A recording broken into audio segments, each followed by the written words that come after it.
Assalamualaikum warahmatullahi wabarakatuh. Banyak manusia merasa lelah tanpa tahu apa yang sebenarnya menguras dirinya.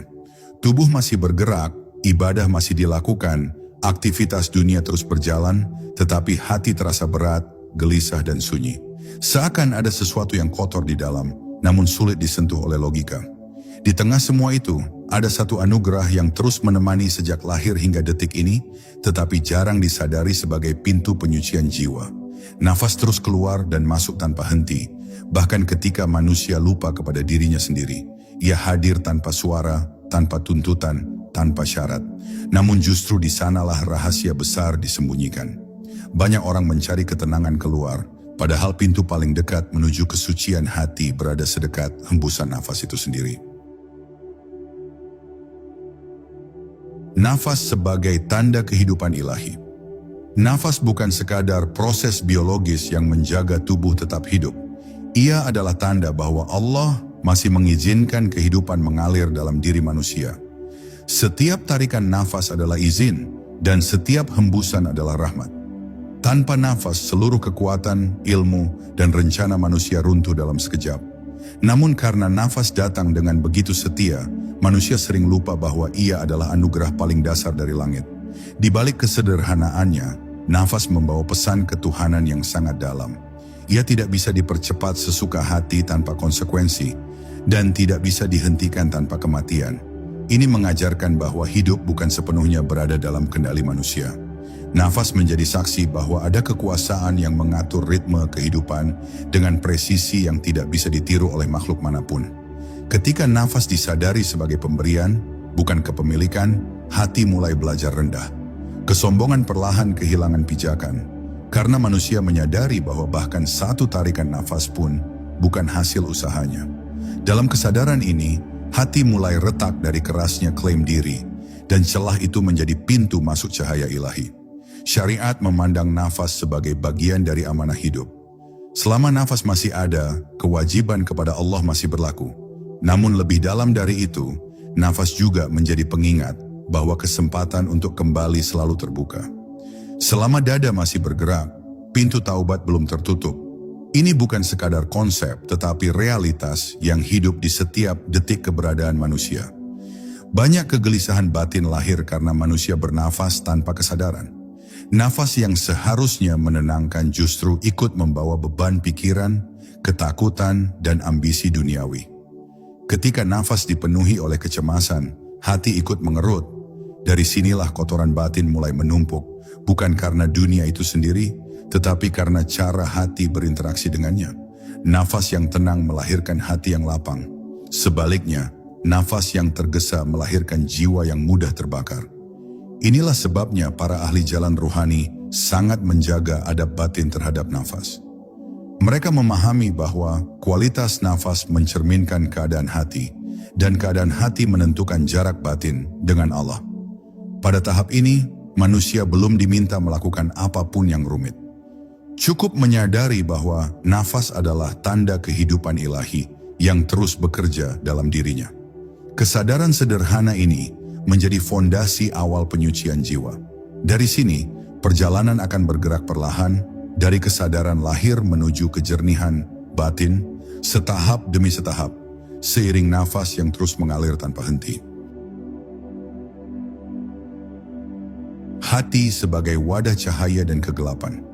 Hati bukan sekadar pusat perasaan, tetapi wadah tempat cahaya dan kegelapan saling berebut ruang. Di sanalah iman bersemi, namun di tempat yang sama pula hawa nafsu bersembunyi. Ketika hati jernih, kebenaran terasa ringan dan ketaatan mengalir tanpa paksaan. Namun ketika hati keruh, kebenaran terasa berat dan kebatilan tampak memikat tanpa disadari. Allah menciptakan hati dengan kemampuan mengenalnya, bukan sekadar memahami secara intelektual, tetapi merasakan kehadirannya. Namun hati memiliki sifat yang mudah berubah, berbolak-balik antara kesadaran dan kelalaian. Ketika dunia terlalu memenuhi ruang batin, hati kehilangan kejernihannya, dan cahaya yang seharusnya memandu langkah menjadi redup. Kotoran hati bukan selalu berupa dosa yang tampak. Ia sering hadir dalam bentuk yang lebih halus, seperti rasa ingin diakui, keinginan untuk dipuji, ketakutan kehilangan dunia, dan ketergantungan berlebihan pada sebab-sebab lahir. Semua ini menumpuk perlahan, hingga hati menjadi berat tanpa disadari sumbernya. Di titik ini, nafas ikut menanggung beban batin yang tersembunyi. Setiap kotoran batin memengaruhi cara manusia bernafas. Nafas menjadi pendek, dada terasa sempit, dan ketenangan sulit diraih meski tubuh sedang diam. Ini bukan masalah fisik semata, melainkan cerminan kondisi batin yang penuh tekanan. Hati yang terbebani akan selalu memengaruhi irama nafas, karena keduanya terhubung oleh kehidupan itu sendiri. Ketika hati dipenuhi oleh dunia, nafas kehilangan kejernihannya. Ia tidak lagi menjadi pengantar kesadaran kepada Allah, tetapi sekadar alat bertahan hidup. Pada saat inilah manusia sering merasa jauh dari ketenangan, meski aktivitas ibadah tetap berjalan. Bukan ibadahnya yang kurang, tetapi hati yang terlalu penuh oleh selainnya. Para salik memahami bahwa membersihkan hati tidak bisa dilakukan dengan paksaan. Hati tidak bisa disucikan dengan kemarahan terhadap diri sendiri, tetapi dengan kelembutan kesadaran. Nafas menjadi alat paling jujur untuk mengenali keadaan hati, karena ia tidak bisa berpura-pura. Ketika nafas gelisah, itu adalah tanda bahwa hati meminta perhatian. Menyadari hati sebagai wadah cahaya dan kegelapan adalah langkah penting dalam perjalanan ini. Tanpa kesadaran tersebut, manusia akan terus menyalahkan dunia atas kegelisahannya. Padahal yang perlu disentuh bukan dunia di luar, melainkan ruang batin di dalam. Dari sinilah jalan pemurnian akan mulai terbuka melalui nafas yang disadari dan hati yang perlahan dilapangkan. Kotoran duniawi yang menyelubungi jiwa. Kotoran duniawi tidak selalu hadir dalam bentuk yang kasar dan mencolok. Ia sering menyelinap dengan wajah yang tampak wajar, bahkan dianggap sebagai bagian dari kehidupan yang normal. Keinginan untuk memiliki, dorongan untuk diakui, dan rasa takut akan kehilangan perlahan menempel di jiwa. Tanpa disadari, semua itu membentuk lapisan halus yang menutupi kejernihan hati. Ketika dunia menjadi tujuan utama, jiwa kehilangan orientasi aslinya. Hati mulai menilai dirinya dari pencapaian, bukan dari kedekatan dengan Allah. Pada saat itulah beban batin bertambah, karena dunia tidak pernah benar-benar memberi rasa cukup. Setiap keinginan yang terpenuhi akan melahirkan keinginan baru, dan jiwa terus berputar dalam lingkaran yang melelahkan. Kotoran ini tidak langsung merusak, tetapi bekerja perlahan. Ia membuat hati sibuk, pikiran penuh, dan nafas kehilangan kedalamannya.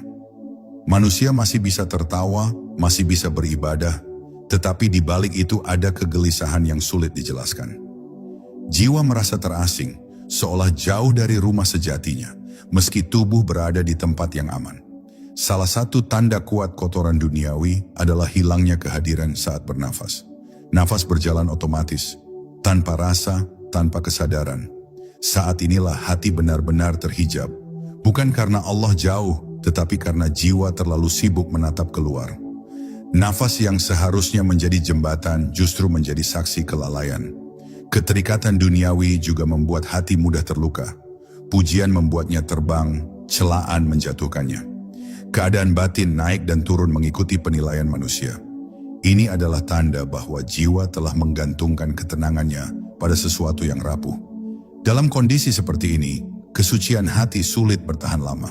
Para ahli batin tidak memusuhi dunia, tetapi mereka tidak membiarkannya berdiam di hati. Dunia ditempatkan di tangan, bukan di dalam dada. Nafas menjadi alat untuk menjaga jarak batin tersebut. Dengan nafas yang disadari, jiwa belajar melepaskan sedikit demi sedikit, tanpa paksaan dan tanpa kebencian. Menyadari kotoran duniawi adalah awal dari pembersihan sejati.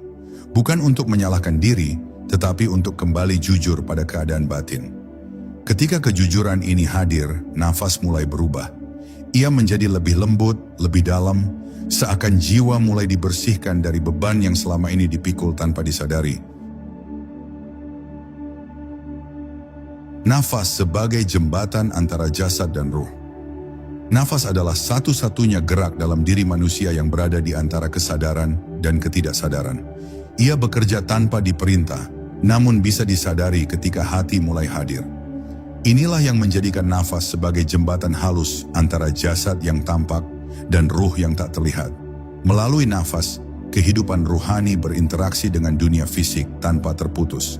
Jasad bergerak karena ruh, dan ruh menampakkan pengaruhnya melalui nafas. Ketika ruh tenang, nafas menjadi lembut. Ketika ruh gelisah, nafas menjadi berat.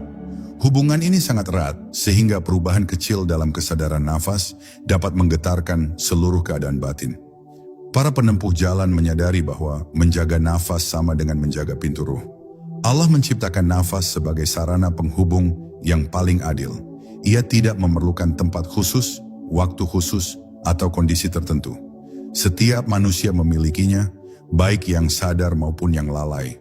Namun hanya mereka yang menghadirkan hati yang mampu merasakan bahwa nafas adalah undangan untuk kembali kepadanya. Ketika nafas disertai kesadaran, jasad menjadi tenang dan ruh mulai berbicara. Bukan dengan suara, tetapi dengan rasa. Pada saat itulah kegelisahan perlahan mencair, karena ruh menemukan ruang untuk bernapas dalam kehadiran Allah. Nafas tidak lagi sekadar keluar masuk udara, tetapi menjadi aliran kehidupan yang penuh makna. Banyak orang mencari jalan ruhani melalui hal-hal yang rumit, padahal pintu paling dekat berada di dalam dirinya sendiri. Nafas menjadi jalan yang paling sederhana, tetapi juga paling jujur. Ia tidak bisa dimanipulasi oleh ego. Jika hati tidak hadir, nafas tetap berjalan tanpa rasa. Jika hati hadir, nafas segera mengungkapkan keadaan batin yang sebenarnya. Dalam perjalanan ini, nafas bukan alat untuk mencapai kekuatan atau pengalaman luar biasa. Ia adalah sarana untuk kembali ke kesadaran dasar sebagai hamba. Setiap tarikan mengingatkan bahwa hidup sedang diizinkan, dan setiap hembusan mengajarkan kepasrahan. Dari sinilah ruh mulai dibersihkan dari tuntutan dunia yang berlebihan. Ketika nafas diterima sebagai jembatan antara jasad dan ruh, manusia berhenti mencari keluar. Perhatian mulai tertuju ke dalam, ke tempat di mana Allah selalu dekat. Di titik ini, perjalanan penyucian hati memasuki tahap yang lebih dalam, karena jembatan telah ditemukan dan mulai dilewati dengan kesadaran yang lembut. Kesadaran nafas sebagai awal penyucian jiwa. Kesadaran nafas bukanlah teknik yang diciptakan manusia, tetapi fitrah yang telah ada sejak awal kehidupan. Setiap bayi bernafas dengan penuh kehadiran, tanpa beban pikiran dan tanpa kegelisahan. Seiring waktu, kesadaran itu tertutup oleh hiruk-pikuk dunia, hingga nafas menjadi sesuatu yang dilupakan. Penyucian jiwa dimulai saat manusia kembali menyentuh kesadaran yang sederhana ini. Ketika nafas disadari, jiwa berhenti berlari. Pikiran yang biasanya melompat dari satu kekhawatiran ke kekhawatiran lain mulai melambat. Bukan karena dipaksa diam, tetapi karena perhatian telah kembali ke saat ini. Disinilah awal ketenangan muncul, bukan sebagai hasil usaha keras, melainkan sebagai efek alami dari kehadiran batin. Kesadaran nafas membuka pintu kejujuran dengan diri sendiri. Saat bernafas dengan sadar, manusia mulai merasakan apa yang selama ini diabaikan. Ada sesak yang tersembunyi, ada beban yang belum dilepas, dan ada ketakutan yang belum dihadapi. Nafas tidak menutupi apapun, ia hanya memperlihatkan apa adanya.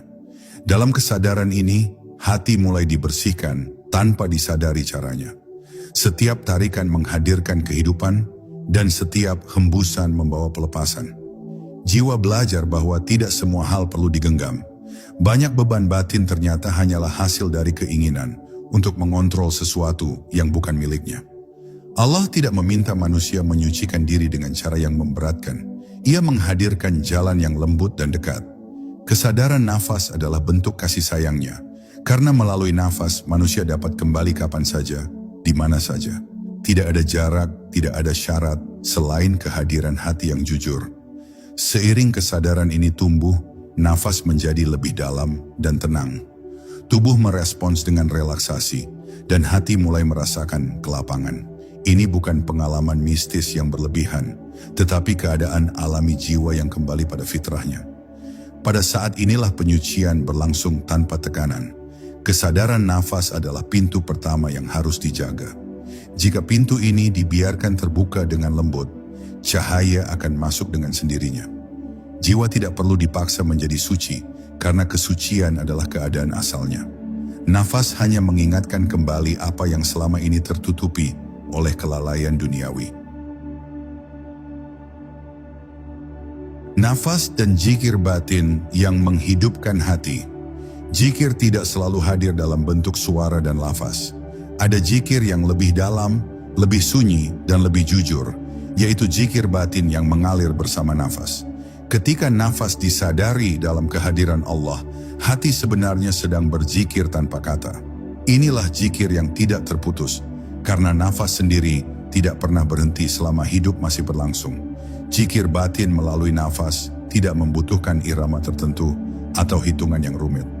Ia lahir dari kesadaran bahwa setiap tarikan adalah pemberian Allah dan setiap hembusan adalah pengembalian kepadanya. Kesadaran ini membuat hati selalu terhubung, bahkan ketika lisan diam dan tubuh sedang beraktivitas. Ketika nafas menjadi zikir, hati mulai hidup. Kekerasan batin yang terbentuk dari tekanan dunia perlahan melunak. Nafas yang disertai kesadaran ketuhanan membawa getaran ketenangan yang menyebar ke seluruh jiwa. Ini bukan sugesti, tetapi efek alami dari hadirnya kesadaran ilahi di dalam diri. Banyak orang mengira zikir harus selalu berat dan melelahkan. Padahal zikir batin justru membebaskan. Ia tidak menambah beban, tetapi mengurangi keterikatan. Nafas yang berzikir mengajarkan jiwa untuk tetap hadir tanpa harus melarikan diri dari dunia. Aktivitas tetap berjalan, tetapi hati tidak lagi larut di dalamnya. Allah Maha dekat, dan kedekatan itu paling mudah dirasakan ketika hati tenang. Nafas yang berzikir menciptakan ketenangan tersebut. Dalam keheningan batin, kehadiran Allah terasa lebih nyata daripada suara dunia. Bukan dengan penglihatan mata, tetapi dengan kejernihan rasa yang sulit diungkapkan oleh kata. Zikir batin melalui nafas juga menjaga hati dari kelalaian yang panjang. Setiap kali pikiran mulai melayang terlalu jauh, nafas mengajak kembali. Ia menjadi pengingat lembut, bukan teguran keras. Dari sinilah konsistensi batin terbentuk, bukan karena disiplin kaku, tetapi karena cinta pada ketenangan yang dihadirkan. Ketika nafas dan zikir menyatu, jiwa menemukan ritme barunya. Hati tidak lagi mencari ketenangan di luar, karena sumbernya telah ditemukan di dalam. Pada tahap ini, penyucian hati memasuki dimensi yang lebih dalam, di mana kesadaran kepada Allah menjadi keadaan, bukan lagi usaha yang terpisah dari kehidupan. Pelepasan ego dan ringannya nafas jiwa. Ego adalah beban paling halus yang sering tidak disadari keberadaannya. Ia tidak selalu muncul sebagai kesombongan yang kasar, tetapi sering hadir dalam bentuk keinginan untuk dianggap benar, ingin dihargai, dan takut dipandang rendah.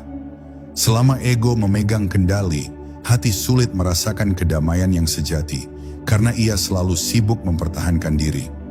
Ketika ego menguat, nafas ikut menegang.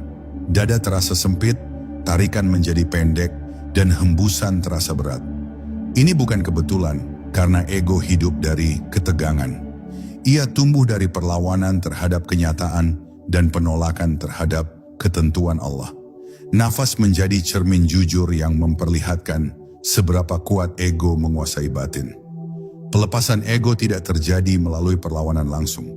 Ego tidak bisa dihancurkan dengan kemarahan atau kebencian terhadap diri sendiri. Ia melemah dengan kesadaran yang lembut. Saat nafas disadari tanpa tuntutan untuk menjadi apapun, ego kehilangan pijakan. Ia tidak mendapatkan perhatian yang selama ini menghidupkannya. Dalam kesadaran nafas, jiwa belajar menerima. Menerima keadaan, menerima kelemahan, dan menerima ketidakpastian hidup. Penerimaan ini bukan bentuk menyerah, tetapi pengakuan bahwa kendali sejati bukan berada di tangan manusia. Dari sinilah nafas menjadi ringan, karena tidak lagi membawa beban perlawanan batin. Allah mencintai hamba yang rendah hati, bukan yang sibuk menampilkan kesempurnaan. Nafas yang ringan adalah tanda bahwa hati mulai merunduk, bukan karena merasa kecil, tetapi karena menyadari kebesarannya.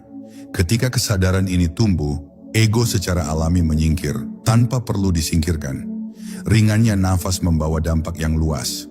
Emosi menjadi lebih stabil, reaksi tidak lagi berlebihan, dan pikiran tidak mudah terjebak dalam drama dunia. Jiwa merasakan kebebasan yang sebelumnya tidak pernah disadari. Bebas dari keharusan untuk selalu menang, selalu benar, dan selalu di depan. Pada tahap ini, penyucian hati tidak lagi terasa sebagai proses yang berat. Nafas mengalir seperti air yang jernih, membawa ketenangan ke seluruh batin. Ego yang dulu mendominasi kini hanya menjadi bayangan tipis, dan jiwa mulai merasakan kedamaian yang lahir dari kepasrahan kepada Allah. Nafas dalam cahaya hakikat ketuhanan. Ketika nafas telah disadari dan ego mulai melemah, tirai batin perlahan tersingkap. Jiwa mulai melihat bahwa segala sesuatu tidak berdiri sendiri. Nafas tidak lagi dipandang sebagai aktivitas tubuh, melainkan sebagai gerak kehidupan yang digerakkan oleh kehendak Allah. Inilah awal pandangan hakikat, ketika yang tampak mengantar pada yang menggerakkan. Pada tingkat ini, hati mulai memahami bahwa manusia tidak memiliki daya atas hidupnya sendiri. Nafas datang bukan karena kemampuan paru-paru, tetapi karena izin ilahi yang terus mengalir tanpa henti. Kesadaran ini meluruhkan rasa memiliki yang selama ini mengikat batin. Jiwa berhenti mengklaim karena menyadari bahwa segala sesuatu hanyalah titipan. Cahaya hakikat membuat nafas terasa berbeda. Setiap tarikan menghadirkan rasa hidup yang mendalam, dan setiap hembusan membawa kepasrahan yang utuh. Tidak ada lagi kegelisahan untuk mempertahankan diri, karena hati telah mengenal bahwa Allah adalah sumber segala kehidupan. Nafas menjadi saksi kehadirannya dalam diri manusia. Dalam cahaya ini, jiwa tidak lagi sibuk menilai. Baik dan buruk tetap dikenali, tetapi tidak menguasai batin. Nafas mengalir di antara keadaan tanpa terseret. Hati menjadi tempat yang tenang, karena tidak lagi terikat pada perubahan dunia yang terus bergerak. Hakikat ketuhanan tidak bisa dijelaskan sepenuhnya dengan kata-kata. Ia dirasakan melalui keheningan batin yang jernih. Nafas yang hadir dengan kesadaran menjadi pintu menuju keheningan tersebut. Di sana, jarak antara hamba dan Tuhan tidak dirasakan sebagai pemisah, tetapi sebagai hubungan yang penuh kasih. Allah tidak semakin dekat atau semakin jauh. Yang berubah adalah kesadaran manusia. Ketika nafas disertai cahaya hakikat, jiwa menyadari bahwa kedekatan ilahi selalu ada. Selama ini yang menghalangi hanyalah kesibukan batin dan tuntutan ego yang berlebihan. Pada tahap ini, nafas bukan lagi sarana tetapi tanda. Ia menandai bahwa kehidupan sedang berlangsung dalam pengawasan dan kasih sayang Allah. Jiwa yang menyadari hal ini mulai hidup dalam ketenangan yang stabil, tidak terguncang oleh keadaan, karena telah bersandar pada Yang Maha Menjaga. Nafas makrifat dan hilangnya klaim diri. Pada tingkat makrifat, nafas tidak lagi dirasakan sebagai sesuatu yang dilakukan oleh diri. Ia hadir tanpa pemilik, tanpa pelaku, tanpa pusat ego. Jiwa menyaksikan bahwa yang bernafas bukanlah manusia, melainkan kehidupan itu sendiri yang digerakkan oleh Allah. Disinilah klaim diri mulai runtuh dengan sendirinya, tanpa usaha dan tanpa perlawanan. Hilangnya klaim diri bukan berarti lenyapnya keberadaan manusia, tetapi lenyapnya rasa memiliki atas keberadaan tersebut. Hati tidak lagi berkata, "Aku hidup," melainkan menyadari, "Aku dihidupkan." Kesadaran ini melahirkan ketenangan yang sangat dalam, karena tidak ada lagi beban untuk mempertahankan identitas atau peran duniawi. Nafas makrifat terasa sangat sunyi, namun penuh. Sunyi karena ego tidak lagi bersuara, penuh karena kehadiran Allah memenuhi ruang batin. Dalam keadaan ini, jiwa tidak mencari pengalaman spiritual, karena ia telah berada dalam penerimaan total.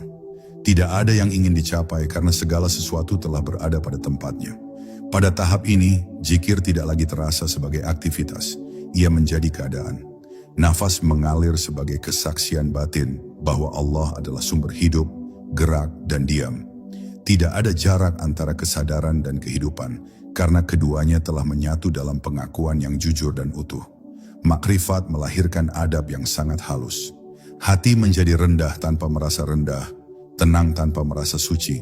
Tidak ada keinginan untuk menonjolkan pemahaman, karena yang dipahami justru adalah keterbatasan diri di hadapan kebesaran Allah.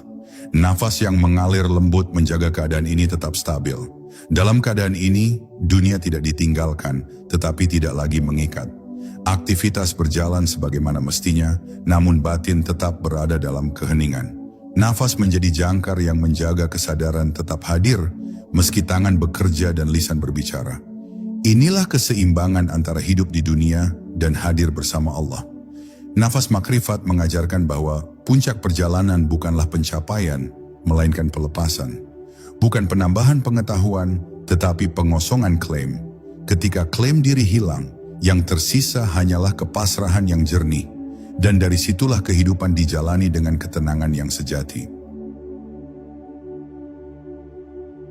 Kesucian hati dan nafas yang kembali kepada fitrah. Kesucian hati bukanlah keadaan yang dibuat-buat, tetapi keadaan alami jiwa ketika ia kembali kepada fitrahnya. Pada tahap ini, nafas tidak lagi membawa beban masa lalu atau kecemasan akan masa depan. Ia mengalir apa adanya, jernih dan ringan, karena hati tidak lagi dipenuhi oleh tuntutan dunia yang berlebihan. Jiwa berada dalam keadaan hadir yang utuh. Hati yang suci bukan berarti bebas dari ujian, tetapi bebas dari keterikatan yang merusak. Masalah tetap datang, namun tidak lagi menguasai batin. Nafas menjadi penyangga yang menjaga keseimbangan jiwa di tengah perubahan. Setiap tarikan menghadirkan kesadaran, dan setiap hembusan mengajarkan pelepasan. Dalam kesucian ini, hubungan dengan Allah terasa dekat tanpa rasa memiliki. Tidak ada klaim kedekatan, tidak ada perasaan istimewa. Yang ada hanyalah pengakuan jujur sebagai hamba yang bergantung sepenuhnya. Nafas menjadi saksi bahwa kehidupan berjalan dalam naungan kehendak ilahi. Kesucian hati melahirkan akhlak yang lembut. Sikap menjadi lebih sabar, ucapan lebih terjaga, dan tindakan lebih bijak. Ini bukan hasil latihan perilaku semata, tetapi buah dari batin yang telah dibersihkan. Nafas yang tenang memancar keluar dalam bentuk kebaikan yang alami. Pada tahap ini, ibadah lahir dan batin menyatu tanpa paksaan. Ketaatan tidak lagi terasa berat, karena hati telah menemukan maknanya. Nafas yang hadir dalam kesadaran ketuhanan membuat setiap aktivitas bernilai ibadah. Hidup tidak terpisah antara dunia dan akhirat, karena keduanya berjalan dalam satu kesadaran. Kesucian hati juga membawa rasa cukup yang mendalam. Jiwa tidak lagi gelisah mengejar apa yang belum dimiliki. Nafas mengajarkan bahwa cukup adalah keadaan batin, bukan hasil penumpukan dunia. Dari rasa cukup, inilah ketenangan sejati tumbuh dan menetap. Ketika nafas kembali kepada fitrahnya, jiwa pun kembali kepada Tuhannya dengan cara yang paling lembut. Tidak dengan lonjakan emosi, tetapi dengan ketenangan yang dalam dan stabil. Inilah akhir dari perjalanan, sekaligus awal dari hidup yang dijalani dengan kesadaran penuh di hadapan Allah. Nafas yang terus mengalir dalam diri manusia adalah undangan yang tidak pernah berhenti. Undangan untuk kembali, untuk menyadari, dan untuk memurnikan hati dari segala yang bukan tujuan sejati. Selama nafas masih ada, jalan menuju Allah selalu terbuka, tanpa jarak dan tanpa perantara. Kesucian hati bukan milik orang-orang tertentu, tetapi potensi setiap jiwa yang bersedia hadir dan jujur. Nafas menjadi saksi paling setia dalam perjalanan ini. Ia tidak pernah meninggalkan manusia, bahkan ketika manusia meninggalkan dirinya sendiri. Semoga setiap tarikan nafas mengingatkan bahwa hidup ini sedang dihidupkan, dan setiap hembusan menjadi kepasrahan yang menenangkan. Dari nafas yang disadari, lahirlah hati yang jernih, dan dari hati yang jernih, terpancarlah kehidupan yang penuh kedamaian dalam naungan Allah.